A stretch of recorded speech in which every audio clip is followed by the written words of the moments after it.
Tomorrow is my 18th birthday, and I'll be going no contact with my family.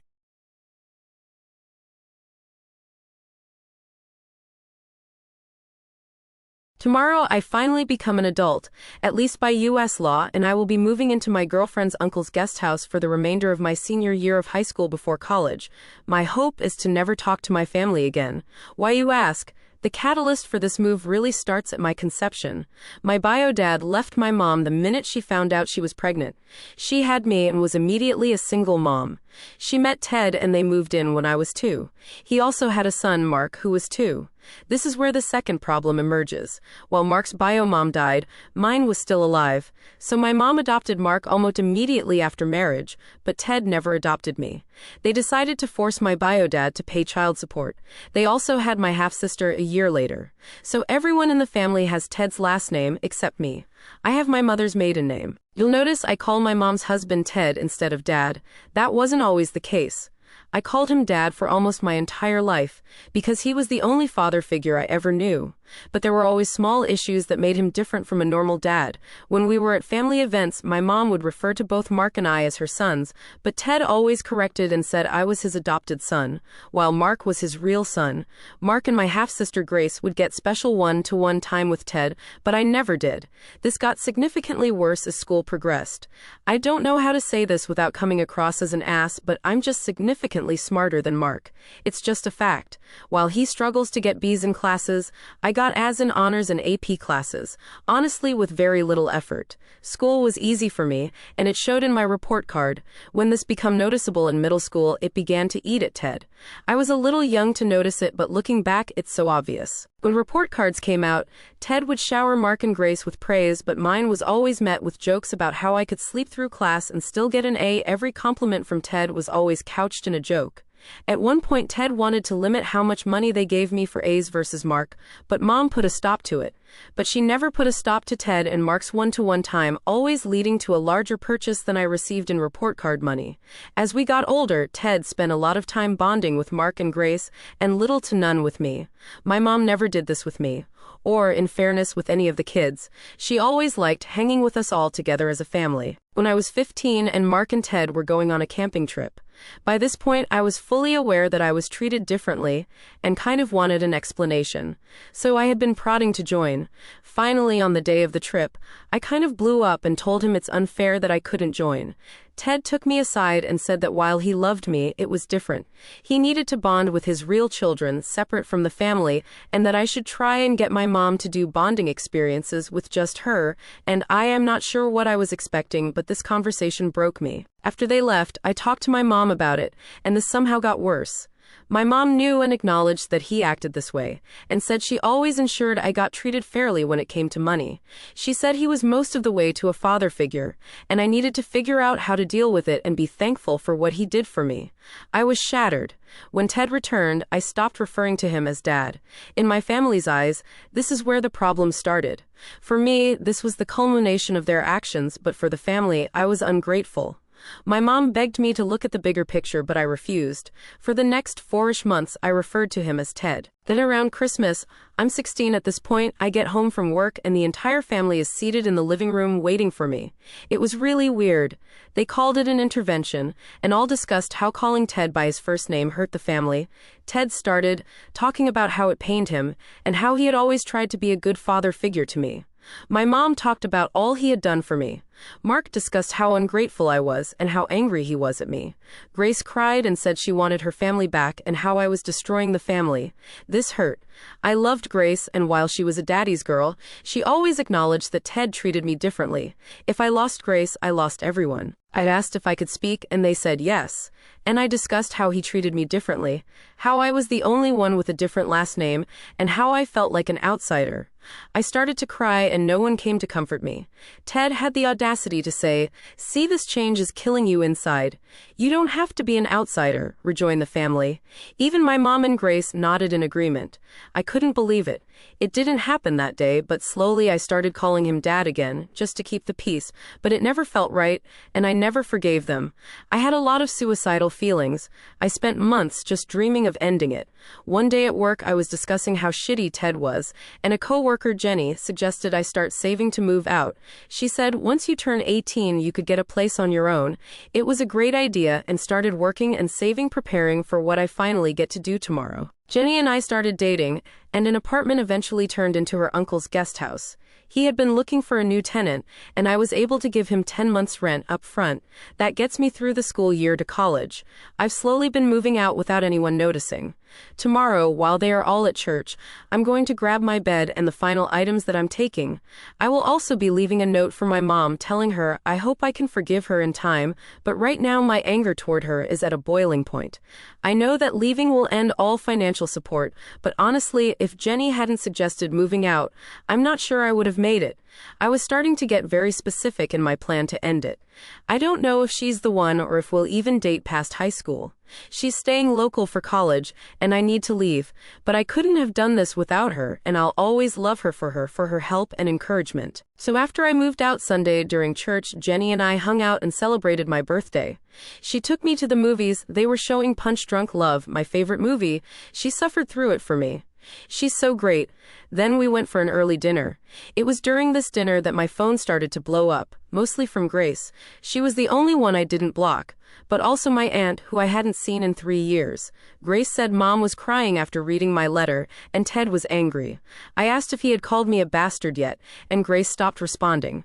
Something I didn't mention in my last post and used to really piss me off, as if Ted got really mad about me in a conversation with my mother, he would call me a bastard.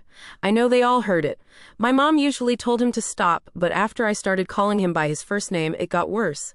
Mark started doing it too at school. But I digress.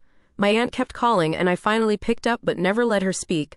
I told her I was never going back to a house where I was treating like an unwanted, unloved burden, and hung up, then blocked her number.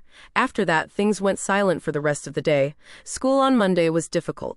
Grace knew where I parked since I normally drove her to school, and she was waiting at my parking spot. She said I had ruined the family, and both my parents were hurt.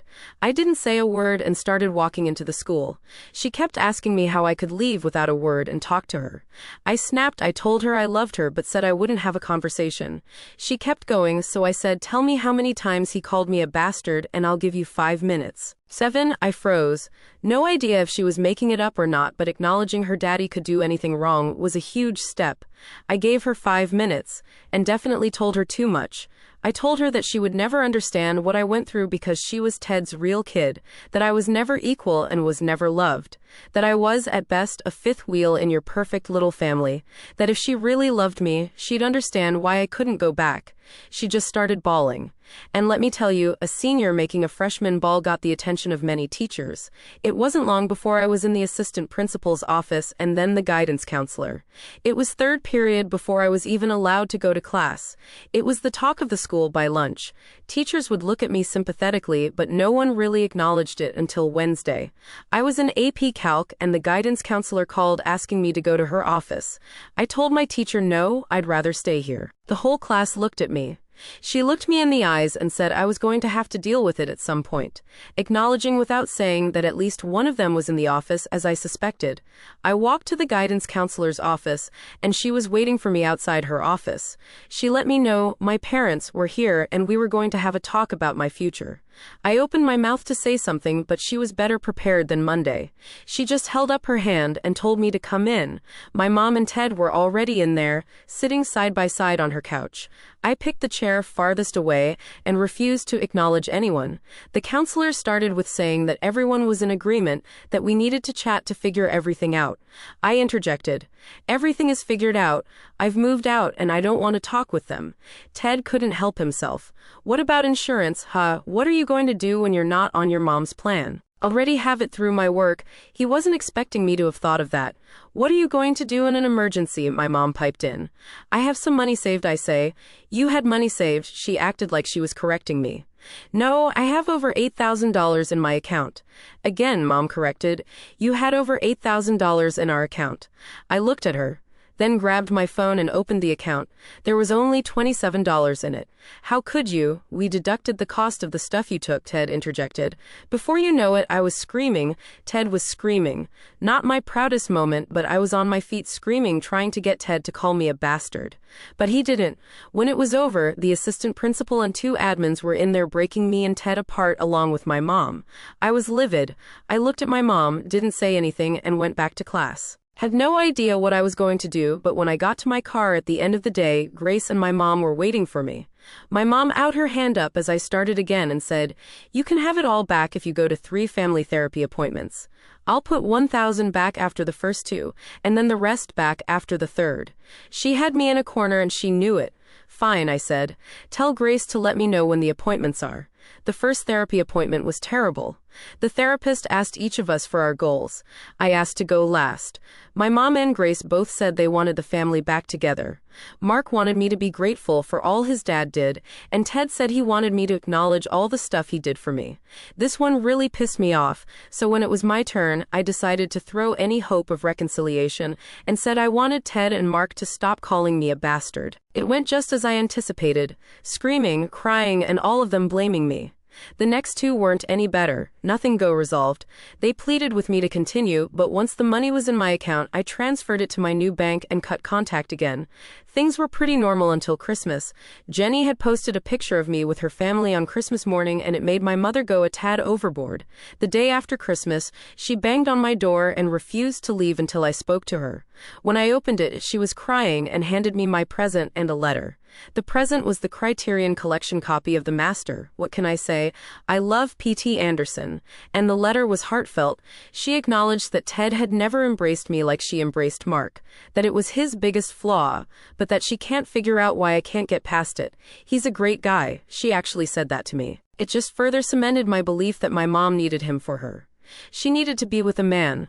That's fine, but she chose one that hurt me repeatedly. She has to live with the consequences of that. I can't imagine we'll ever have a relationship again. She continued to show up to my tennis matches and events. She somehow found out when I got accepted into Columbia and sent another letter congratulating me. Grace kept trying to get me to come home for family dinner, but I never did. Then when I was told in April that I was valedictorian, the entire family showed up Friday night to throw me a party. They even forced Mark to be there. I was furious. Jenny was my rock through all of this. I'm not sure she ever fully understood, but she accepted all of my emotional moments. When she got into UCLA, that's where I knew I was going as well. Not sure her dad is happy she is moving so far away, but she asked me to join her and I was more than happy to do that. What made me think to post, though, was my valedictorian speech. I knew I wanted to talk about how the measure of a human being is about what they do when they have power. As I thought about Ted and where he failed because he had all the power over my well-being and used it immorally. I couldn't just call him out, though. I had to make it universal. So it went. The measure of who you are is what you do when you have power. Now power isn't just money and status. Next year when you are at college and your roommate is struggling where you are thriving, you have power. When you are a step-parent responsible for the emotional health of a child, you have power. When you ride the bus and see someone uncomfortable with the system, you have power.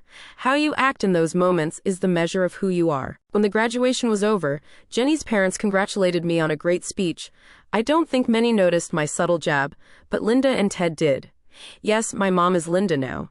She came up to me and told me she was so embarrassed and sad about my speech that I had no reason to call out my father like that.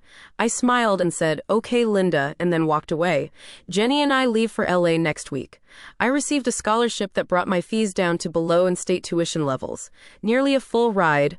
I don't need them, and in fairness, I don't think they need me either. I am having lunch with Grace before I leave. I feel terrible for how this has impacted her. My only regret